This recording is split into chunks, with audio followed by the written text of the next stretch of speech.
Hi, and welcome to Freedom Rocks. Today we'll be discussing Libertarian campaigns for county legislature. This year we have 3 candidates running for county legislature. Myself, Chris Eads in the 24th District, Drew Beeman in the 25th District, and Max Kessler in the 27th District. Okay, now just to be clear, you're not on the Libertarian line, you're on the Green line, right? Correct, yes. I'm on the Green Party line. I was endorsed by both parties, but the Green Party doesn't require collecting any signatures, and to appear on the Libertarian Party line, I would have had to collect 600 signatures, pretty much going door to door, because very few people know what legislative district they're in. Although you can easily find out on the Board of Elections website. Yes, well that's one of the things that's been bothering a lot of third-party candidates and supporters of third-party candidates seemingly forever, that there's 2 kinds of ballot lines in New York. There's constituted political parties and independent nominating bodies. Right now, the constituted political parties are Democratic, Republican, Independents, Conservative, Working Families, and Green. Now, what that means is they got 50,000 votes for governor last year. As we mentioned in an earlier episode, we came yay close. We actually got only 48,386 votes officially. So we came up that short of becoming a constituted political party. Now, what that means as far as candidates goes is petitioning, the signature requirements for petitions. In order to get on the ballot for a constituted political party, you need signatures from 5% of voters in that district registered with that party. For an independent nominating body, you need signatures from 5% of all votes cast for governor in the most recent gubernatorial election. So that poses a problem, a signature discrepancy problem in a lot of areas. For example, there's one county legislative district that only required 138 signatures. There's another that required 160. Then there's still others that require, what's the maximum, 565? I thought my district had the most, and it required... No, your district only, my district required 279. His district required bare minimum 405, but some of the outlying areas that are heavily Republican, a lot of people came out in those districts to vote against Andrew Cuomo. So a lot of people cast votes for governor in those districts. I think the highest signature requirement is 565. So you got 138 in one district, 565 in another district. That's how many signatures independent candidates need in order to get on the ballot in those districts, even though the populations are the same. Now, had I been registered as a conservative, for example, I would have needed, you ready for this? 5 signatures. I needed 279 because that's 5% of votes cast for governor last year. But if I were running as a conservative, I would have only needed 5 signatures because there's approximately 100, just under 100 registered conservatives in the district. Yeah, it's not only, the discrepancy is also reflected in the statutory minimums. So it's either 5% or, say, for citywide office or countywide office, county or portion thereof, it's $1,500 for an independent candidate and $1,000 for a major party candidate. Now, for county legislative districts, the 5% rule is going to be less. But there's also that discrepancy kind of built in. And for the Democrats and Republicans, because there's a lot of them, they can be similar, But in the city where almost everyone's a Democrat, there's really no functional difference between Democratic petition and an independent petition, except that you need 50% more to be on an independent nominating body. On the bright side, you can get signatures from folks who aren't registered in that party. Right. Well, what I was saying is in the city of Rochester, where like 80% of the people are registered Democrat, that doesn't become that much of a distinction. I mean, in 2009, I ran in the Democratic primary.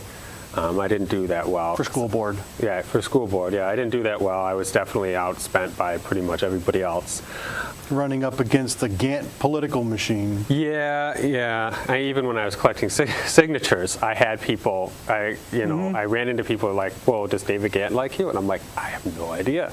And they're like, well, if David Gantt doesn't like you, we can't sign. So, but I mean, This guy's got way too much power. Yeah. He needs to be voted out of office. Definitely. But I would just collect signatures in front of the tops, and just pretty much ask anyone to sign. I mean, I'd ask if they were Democrats, and pretty much everyone would say yes in the city. And I did spot checks on the petitions, and they pretty much were Democrats. It depends on what part of the city you go to some extent, but they're basically all Democrats. So, and there are other districts where it's the same way with the Republican Party in the rural areas. And very few districts are competitive now because of the way they draw the district lines too. So that's another factor. Actually, when I was at the county legislature meeting where they approved the redistricting, they congratulated themselves on not having any incumbents in the same district. Ooh, they congratulated themselves on preventing actual competition at the polls. Yeah. But now you actually got it easier this year because the Greens didn't have to circulate any petitions. Right, yeah. As a new party, I mean, the Greens have been around for a while, and because of court decisions, they actually have an enrolled voter base. But under New York state law, the idea is if you're a new party, you don't have anybody to have 5% of, and so you just pick somebody for the first year. So that's what the Greens did. Actually, they also, fortunately, have an extended deadline. My certificate of nomination was actually filed yesterday, and I signed my certificate of acceptance yesterday as well. Okay, well, we're just about out of time. We'll be right back after this short break. Thank you. Did you know high-quality versions of all episodes of Freedom Rocks are available on DVD? Each DVD contains 3 episodes for just $15. We also have specials that aren't on RCTV or YouTube. You can find links to all of our DVDs on the Freedom Rocks website, freedomrocks.cybermansoftware.com.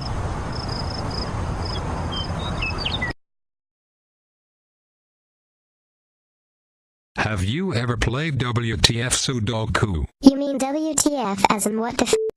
Yes. What the f*** is so all-fired? What the f*** about Sudoku? Regular Sudoku is played on a 9x9 grid with exactly one of every digit 1 through 9 in every row, column, and 3x3 grid. So what? WTF Sudoku is played on a 25x25 grid with exactly one of every letter A through Y in every row, column, and 5x5 group. WTF. How can I play WTF Sudoku? You can play it online at www.cybermansoftware.com/games. You can also buy a book of puzzles on Amazon.com. Just search for WTF Sudoku. Book? You mean on paper? Yes, that's correct. So that's www.cybermansoftware.com/games or by searching for WTF Sudoku on Amazon.com? Yes. Hi, and welcome back to Freedom Rocks. Today we're discussing libertarian campaigns from Monroe County Legislature. I guess would you like to go first and talk about your campaign? Well, yes, okay. as you saw when I did my candidate interview, didn't really have a whole lot of time to go into specifics.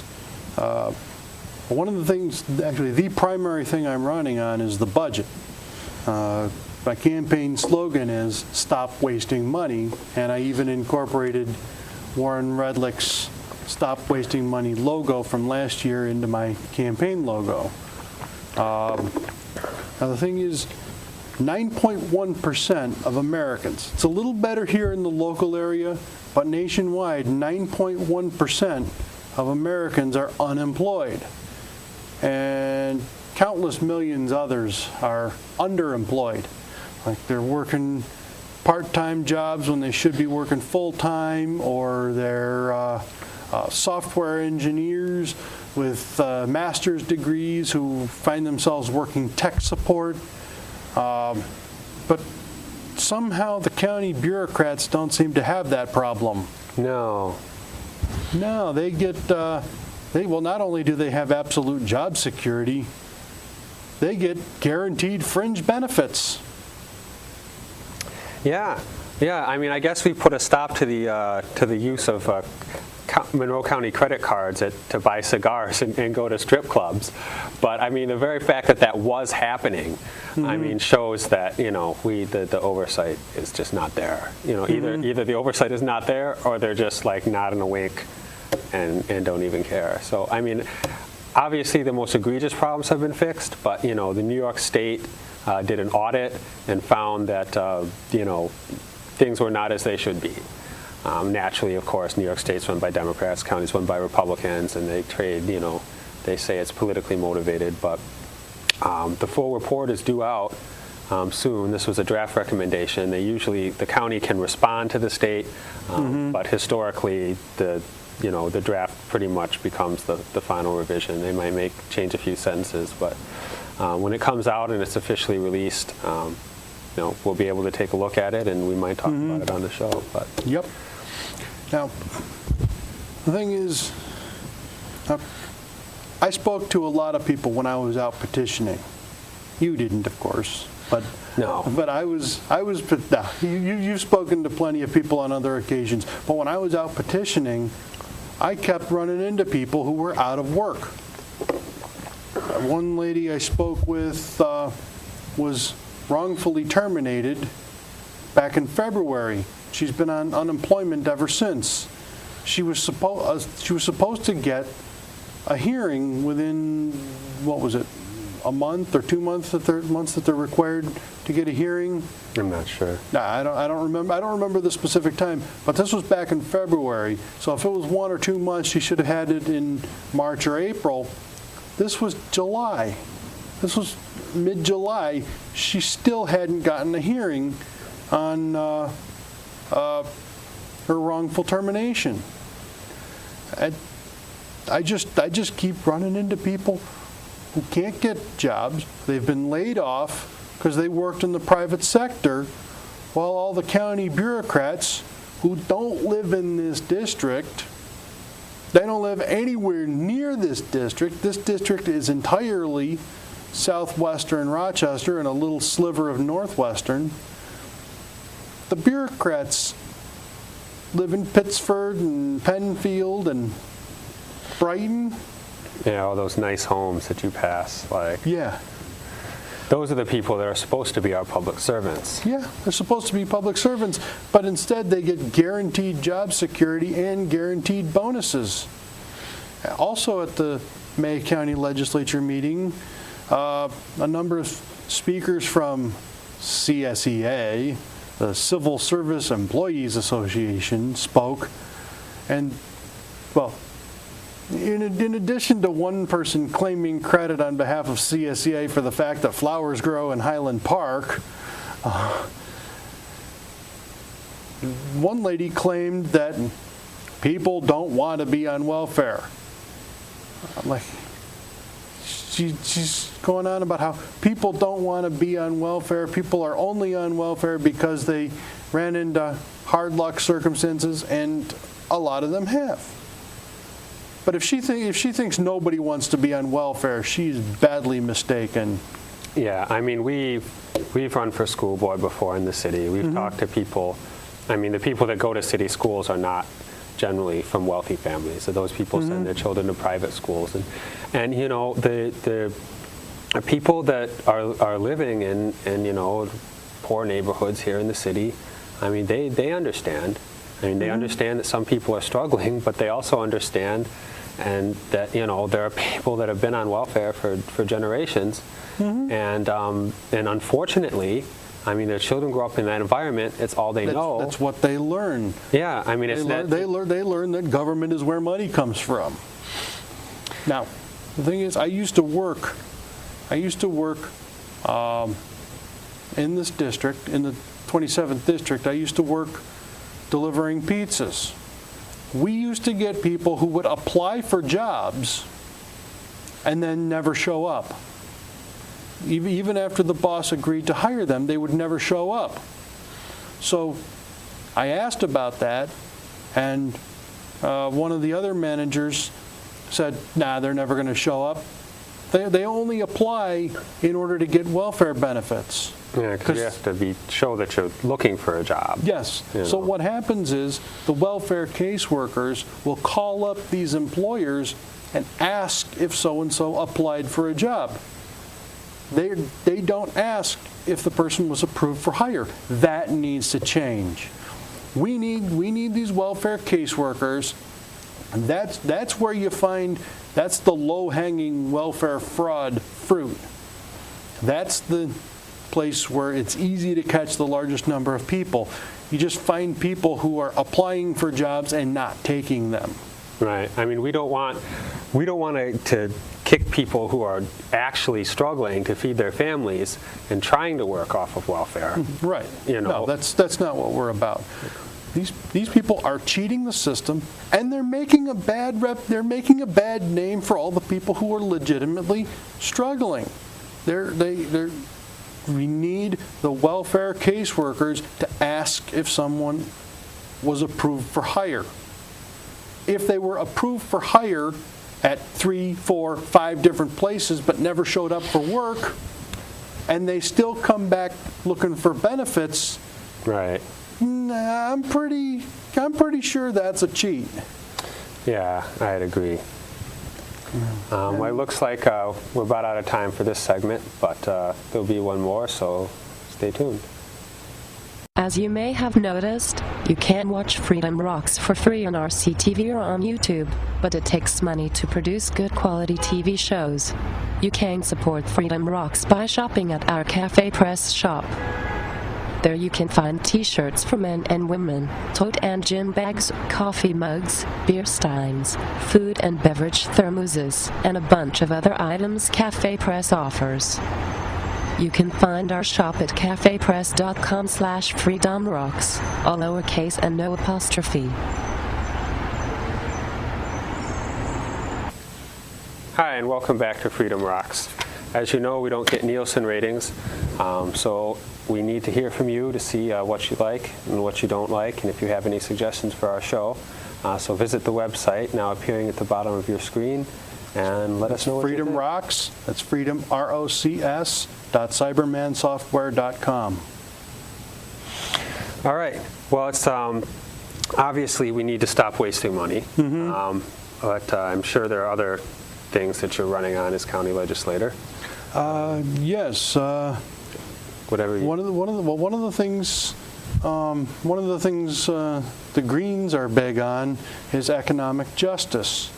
Now, typically, the Green Party's idea of economic justice and the Libertarian Party's idea of economic justice typically don't have a whole lot of overlap. But there is one big area where I think we can agree, and that is the Marin-Ryan sales tax sharing agreement. Back in the, I forget when it was, Mayor Ryan and County Executive Marin struck up this agreement because lots of people with incomes, with significant incomes, as we alluded to with the county bureaucrats, were moving out of the city. so the city's tax revenue dropped. They struck up a deal where the city would get a portion of the county's share of the sales tax. Unfortunately, that created a situation where the city has a guaranteed revenue stream. So if someone opens a shop and creates jobs on Jefferson Avenue, or they open up a shop and create jobs on Jefferson Road, the same sales tax goes to the city. Yeah, and that doesn't give the city any incentive to retain businesses. I mean, there's property tax, but actually the sales tax revenue, I believe, is more than the property tax revenue, although I'm not sure of that. They're comparable. Not only that, but if someone doesn't open a business in the city, that property is still in the city, and the city can still collect property tax on it. Yeah, it's just a lesser amount for personal versus business, but they still can tax it. Yeah. Well, I mean, even if that storefront is vacant, that is still property in the city subject to property tax. So the city's not really giving up much in the way of property tax revenue, but they're still getting the sales tax revenue. Now, when you got, I don't know if you remember, did they wind up repealing certificate of use? No, they haven't changed it. I think they haven't really enforced it all that much. I mean, when Mayor Duffy got into office, I mean, one of the things he did, I wish he would have gone to the city council, which pretty much acted as a rubber stamp for everything he wanted, and said, we need to repeal these changes to the certificate of use. But he didn't do that. He was just more of like, I'm going to be your personal hero by deciding not to enforce it. Basically, he put a moratorium on enforcement of it. Yeah. So I mean, it's still on the books. If I haven't seen any sign that Tom Richards wants to enforce it, but he could. He could decide tomorrow, I'm going to get really strict. I'm going to have, our bureaucrats, without warrants, go into your store and inspect every corner of it, whenever. Well, they don't need warrants because you give them permission when you apply for the certificate of use. Yeah, that's the idea. And you don't have that in Brighton or Henrietta. In Rochester, in order to open a brick and mortar business, you need to give the city permission to inspect your phone records anytime they want. And they don't need a warrant because they have your permission. And that includes your personal home phone, your cell phone, all your personal phone numbers. You have to give the city permission to inspect your phone records just to have a business in the city. You have to give the city bureaucrats permission to inspect your business anytime. I think it's anytime the business is open, but I'm not sure about that. Yeah, I'm not sure either. But it does include areas that are not accessible to the public, like back offices. Well, why should the bureaucrats be able to send someone into your back office any darn time they want? And then there's people whose homes are upstairs and their business is downstairs, and the police can just come in and inspect the home part too. Can they? I'm pretty sure, yeah. Ooh. Because the idea is you could be dealing drugs out of there or something, right? So maybe you keep the drugs upstairs, Yeah. And so what you're proposing is that we're going to take away the financial ability for them to continue doing this by, making there a penalty for driving businesses out of the city that don't want to deal with it. Darn right. There absolutely needs to be a penalty to the city for driving businesses out of the city, because that's where our poverty comes from. It's not from 40 and 50-year-olds. The problem is you got 16, 17, and 18-year-old high school students who can't get a summer job because all the businesses are out in the suburbs. Right, and they don't have cars. And the bus service isn't. This is one of the Green Party's key issues is the bus service. It's really not designed to for people who live in the city to work in the suburbs. It just isn't. And that's. It's designed the other way around. It's designed for people who work in the suburbs to drive to a park and ride spot. Right. And all commute into the city. It's not built to work the other way around. So you've got the city pushing jobs out into the suburbs, and you got these teenagers who can't afford to spend Do they still do transfers? They changed that. They changed the prices on the transfers, but I think they still do the. I think you have to spend $1 to go to downtown, then $1 to go out to wherever your job is. Now, if you have to do that, that's $4 a day that you have to spend for, I think, 2 weeks typically, 2, 3, 4 weeks before you even get your first paycheck. Yeah. That's not going to create jobs. You have businesses on Jefferson Avenue, Genesee Street, Thurston Road, Monroe Avenue, etc. That creates jobs teenagers can get to. They learn a work ethic. They learn to become productive. And that's what solves the poverty problem long term. Right, yeah.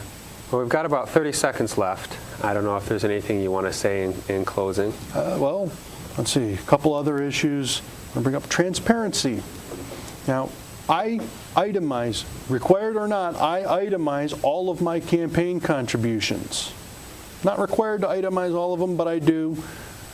In the period from January to July, Willie Lightfoot Jr. hasn't itemized $951 worth. And we're about out of time, so we'll see you next time. Thanks for watching.